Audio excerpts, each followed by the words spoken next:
Movie की शुरुआत में हमें एक क्राइम सीन को दिखाया जाता है जहां एक पूरी फैमिली की डेथ हो चुकी थी। इन्वेस्टिगेशन ऑफिसर उस जगह की छानबीन कर रहे होते हैं, तभी उन्हें वहां घर के बेसमेंट में एक लाश मिलती है। वो डेड बॉडी एक लड़की की होती है जो कि जमीन के अंदर बिना कपड़ों के गड़ी हुई थी। उसमें से एक लेडी ऑफिसर बताती है कि घर के बाहर से अंदर कोई भी नहीं आया, बल्कि ऐसा लगता है कि घर के अंदर रहने वाले लोग बाहर निकलना चाह रहे थे। अब लड़की की डेड बॉडी की कोई भी पहचान नहीं मिल पाती, इसीलिए ऑफिसर उसका नाम जेन डो रख देते हैं। इसके बाद सीन कट होकर हमें दो लोगों को दिखाया जाता है जो कि एक जली हुई डेड बॉडी का पोस्टमार्टम कर रहे होते हैं। उन दोनों में बाप बेटे का रिश्ता होता है। पिता का नाम टॉमी और बेटे का नाम ऑस्टिन होता है। उनकी फैमिली हमेशा से ही ऑटोप्सी के ही काम में थी, इसीलिए उन्होंने अपने घर के बेसमेंट में ही ऑटोप्सी रूम बना रखा था। ऑस्टिन अभी इस काम में नया ही था, तो उसके पिताजी उसे काम की बारीकी को समझा रहे होते हैं। तभी वहाँ पर ऑस्टिन की गर्लफ्रेंड एमा आती है। एमा और ऑस्टिन का मूवी देखने का प्लान था, इसीलिए वो उसे लेने के लिए आई थी। एमा उसके यहाँ पहली बार गई थी, तो वो उसके घर को एक्सप्लोर करते हुए ऑटोप्सी रूम पहुंच जाती है। एमा वहाँ रखी डेड बॉडी देखने की क्यूरियोसिटी दिखाती है, तो ऑस्टिन उसे एक डेड बॉडी दिखाता है। एमा नोटिस करती है कि डेड बॉडी के पैर में छोटी सी घंटी बंधी हुई थी। वो इस बारे में पूछती है तो टॉमी बताता है कि पहले के जमाने में लोगों को पता ही नहीं चल पाता था कि इंसान मर गया है या कोमा में है, इसीलिए लोग उसके पैरों में घंटी बांध देते थे ताकि अगर इंसान जिंदा हो तो उसके हिलने पर घंटी बच जाएगी। फिर यही चीज एक रिचुअल बन गई और मैं थोड़ा धार्मिक आदमी हूँ, इसीलिए इस रिचुअल को अभी भी फॉलो करता हूँ।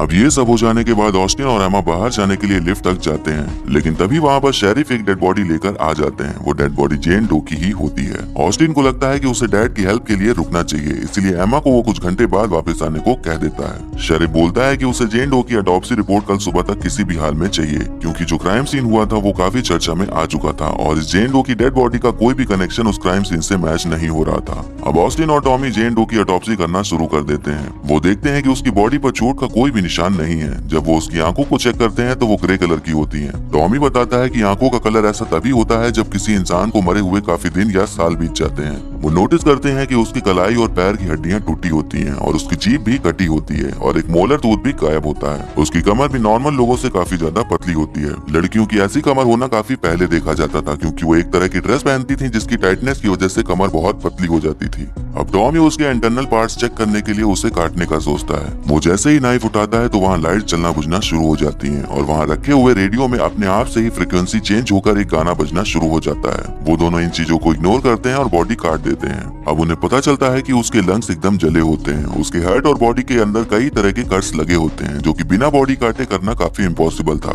बट उसके ऊपर से किसी भी तरह के काटे जाने का निशान नहीं था। ये सब चीजें उन्हें काफी कंफ्यूज कर रही होती हैं। तभी उन्हें बाहर से कोई आवाज आती है। वो बाहर जाकर चेक करने जाते हैं तो टॉमी को अपनी पालतू बिल्ली मरी हुई मिलती है। टॉमी को इससे काफी दुख होता है, क्योंकि वो उसकी बीवी की आखिरी निशानी थी। थोड़ी देर बाद वो लोग फिर से ऑटोप्सी करना स्टार्ट कर देते हैं। जब वो और कटिंग करते हैं तो उसकी बॉडी में से उन्हें एक जिम्सन वीड नाम का फ्लावर मिलता है। वो एक तरह का जहरीला फूल था जिसके खाने से पूरी बॉडी पैरालाइज हो जाती है। तभी रेडियो में न्यूज आने लगती है कि वहाँ एक बहुत बड़ा सा तूफान आने वाला है। ऑस्टिन को चीजें काफी अजीब फील हो रही होती हैं, तो वो टॉमी से बाकी ऑटोप्सी कल करने को कहता है, लेकिन वो ऑस्टिन की बात नहीं सुनता और ऑटोप्सी करना फिर से शुरू कर देता है। अब उसे उसकी बॉडी के अंदर से कपड़े का टुकड़ा मिलता है और उसी के अंदर जेन डो का मिसिंग मोलर टीथ भी मिलता है। उस कपड़े में एक अलग ही तरह की आर्ट बनी हुई थी। टॉमी नोटिस करता है कि जेन डो की इंटरनल बॉडी की स्किन पर भी वैसी ही आर्ट बनी हुई थी। वो देखकर उन लोगों के होश उड़ जाते हैं। तभी रेडियो पे फिर से वही गाना बजना शुरू हो जाता है और वहाँ की सारी लाइट्स फूट कर बंद हो जाती हैं। वो लोग डर के मारे वहाँ से निकलने का सोचते हैं, बट लिफ्ट काम नहीं कर रही होती है और पेड़ गिर जाने की वजह से डोर जाम हो जाता है और उनके फोन्स भी डेड हो जाते हैं। वो लोग भागकर एक रूम में जाते हैं और वहाँ के लैंडलाइन से शेरिफ को कॉल करते हैं। कॉल लग तो जाती है, बट नेटवर्क वीक होने की वजह से बात नहीं हो पाती। वो लोग जेन डो के बारे में बात कर ही रहे होते हैं, तभी कोई अनजान चीज टॉमी पर हमला कर देती है, जिससे कि उससे काफी चोट आती है। अब उन दोनों को समझ आता है कि जब से जेन डो की बॉडी वहाँ आई है तब से ही सब गड़बड़ शुरू हुई है और उसकी बॉडी में अजीब चीजों का मिलना ये बताता है कि वो कोई सिंपल डेड बॉडी नहीं है। अब वो दोनों उसकी डेड बॉडी को जलाने का सोचते हैं। जब वो दोनों वापस ऑटोप्सी रूम जाते हैं तो देखते हैं कि जेन डो के अलावा वहाँ पर सारी डेड बॉडीज गायब होती हैं। ये देखकर वो काफी ज्यादा डर जाते हैं, बट फिर जेन डो की डेड बॉडी पर पेट्रोल डालकर आग लगा देते हैं। उसकी डेड बॉडी पर आग लग तो जाती है, पर वही आग पूरे रूम में ही फैलने लगती है, तो उन्हें फिर आग को बुझाना पड़ जाता है। जब आग बुझ जाती है तो देखते हैं कि उसकी बॉडी पर आग का कोई भी असर नहीं हुआ होता है और वो वैसे ही एकदम क्लीन होती है। तभी उन्हें लिफ्ट के चलने की आवाज आती है, तो वो लोग लिफ्ट में जाकर वहाँ से निकलने लगते हैं। लिफ्ट बंद होने ही वाली होती है, तभी उन्हें वहाँ उसी घंटी की आवाज आना शुरू हो जाती है जिसे वो लोग डेड बॉडी पर बांधते थे। टॉमी डर के मारे कुल्हाड़ी लेकर उस घंटी की आवाज की तरफ मारता है। जब वो लिफ्ट के बाहर निकल के देखते हैं तो वो कोई डेड बॉडी नहीं बल्कि ऑस्टिन की गर्लफ्रेंड एमा होती है। वो वहाँ दोबारा ऑस्टिन को लेने के लिए आई हुई थी, बट उनके भ्रम की वजह से वो मारी जाती है। ऑस्टिन अब बहुत ही ज्यादा दुखी हो जाता है, पर टॉमी उसे दोबारा लिफ्ट के अंदर ले जाता है, बट लिफ्ट फिर से बंद हो जाती है और वो लोग उसी में फंस जाते हैं। अब उन लोगों को लगता है कि उन्होंने जेन डो की बॉडी को काटकर बहुत बड़ी गलती कर दी है। वो कोई नॉर्मल लड़की नहीं है। वो सोचते हैं कि अगर हम ये पता कर लें कि वो मरी कैसे, तो शायद हमें उसको रोकने का आइडिया मिल जाएगा और हम बच जाएंगे। इसीलिए वो दोनों लिफ्ट से निकलकर ऑटोप्सी रूम की तरफ जाने लगते हैं। बाहर निकलते ही उन्हें काफी ज्यादा धुआं नजर आता है और उसी धुएं में कोई अनजान चीज टॉमी पर फिर से हमला कर देती है, लेकिन ऑस्टिन कैसे भी करके उन्हें बचाकर ऑटोप्सी रूम ले आता है। अब वो लोग जेन डो की ब्रेन को चेक करते हैं, जो कि एकदम नॉर्मल होता है। वो ब्रेन के टिश्यूज को चेक करते हैं तो उसके सेल्स अभी भी काम कर रहे होते हैं, बट मरने के बाद ऐसा होता नहीं है। तब उन्हें पता चलता है कि जेन डो अभी भी जिंदा है। उसकी चीर फाड़ कर देने के बाद भी उसे किसी तरह की एनर्जी जिंदा रखे हुए है। अब यहाँ पर जेन डो के राज खुलना शुरू होते हैं। जो कपड़ा जेन डो की बॉडी के अंदर मिला था वो उसे अच्छे से एग्जामिन करते हैं। उस कपड़े में Leviticus 20:27, 1693, 17th century north east New England लिखा हुआ था। टॉमी उसी साल से रिलेटेड एक बुक में पढ़ता है कि 1693 में सेलम विचेस ट्रायल्स किए जाते थे, जिसमें कि लड़कियों को विच मानकर उनको बुरी तरह से पनिश किया जाता था। वो लोग लड़कियों को बहुत ही ज्यादा टॉर्चर करते थे और उसी में कई इनोसेंट लड़कियां भी मारी गई थी। तब ऑस्टिन और टॉमी को समझ आता है कि जेन डो की मौत अभी नहीं बल्कि 17th सेंचुरी में उन्हीं विच ट्रायल्स में हुई थी। सेलम विच ट्रायल्स में जो रिचुअल्स परफॉर्म किए गए थे वो बहुत ही ज्यादा गलत थे, जिसकी वजह से जेन डो अब सच में एक विच बन चुकी थी और इसीलिए वो अब तक जिंदा थी, क्योंकि उसके साथ जो भी हुआ था वो उसका बदला लेना चाहती थी। तब उन दोनों को समझ आता है कि उसके साथ उन्होंने जो भी चीट फाड़ की है वो सब फील कर रही थी, इसीलिए वो उन्हें भी वही सेम फील कराना चाह रही थी जैसे उन्होंने उसके साथ किया।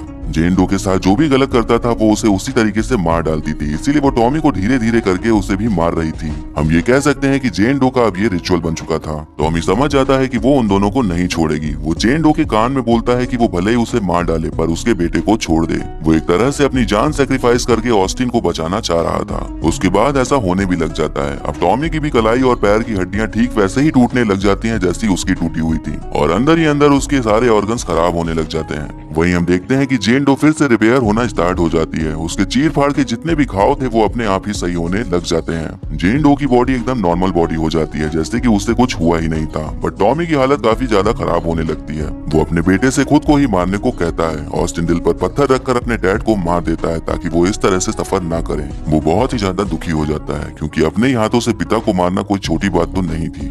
वहाँ पर अब सब कुछ नॉर्मल हो जाता है। तभी ऑस्टिन को शेरिफ की आवाज सुनाई देती है। वो डोर के पास जाके उसे खोलने की कोशिश करता है, पर तभी शेरिफ वही गाना गुनगुनाने लगता है जो रेडियो में खुद से बजना शुरू हो जाता था।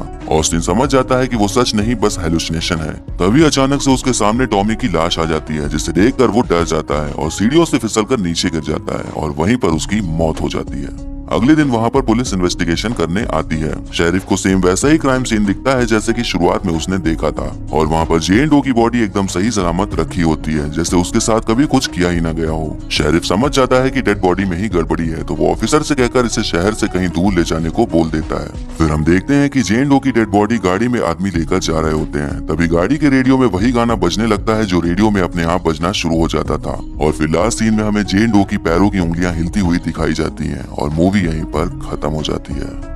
तो दोस्तों, जेन डो के साथ जो भी टॉर्चर किया गया था उस हादसे ने उसे काफी ज्यादा झंझोर कर रख दिया था, इसीलिए वो अब सच में एक विच बन गई थी और वो हर उस इंसान से बदला लेती थी जो भी उसके साथ गलत करता था। अगर हम बात करें कि उसकी ऊपरी बॉडी पर कभी कोई निशान क्यों नहीं थे, वो इसलिए क्योंकि जब भी वो किसी को मारती थी तो वो अपनी ऊपरी बॉडी को हील कर लेती थी। ये एक तरह का उसका प्रोसेस था जिससे कि वो मरी होकर भी एकदम फ्रेश बॉडी लगती थी। ईयर 1692 टू 1903 के बीच में सेलम विचेस ट्रायल्स हुए थे, जिनमें कि कई लड़कियों को बुरी तरह से टॉर्चर किया गया था। बट बाद में पता चला था कि सारी लड़कियां इनोसेंट थीं। बट जेन डो के मरने पर उसके अंदर बदले की आग भड़क चुकी थी, इसीलिए वो अब तक मर के भी जिंदा थी और हर किसी से बदला ले रही थी। तो ये था explanation the autopsy of Jane Doe का। आपको मूवी और मेरा एक्सप्लेन करना कैसा लगा कमेंट करके जरूर बताइएगा।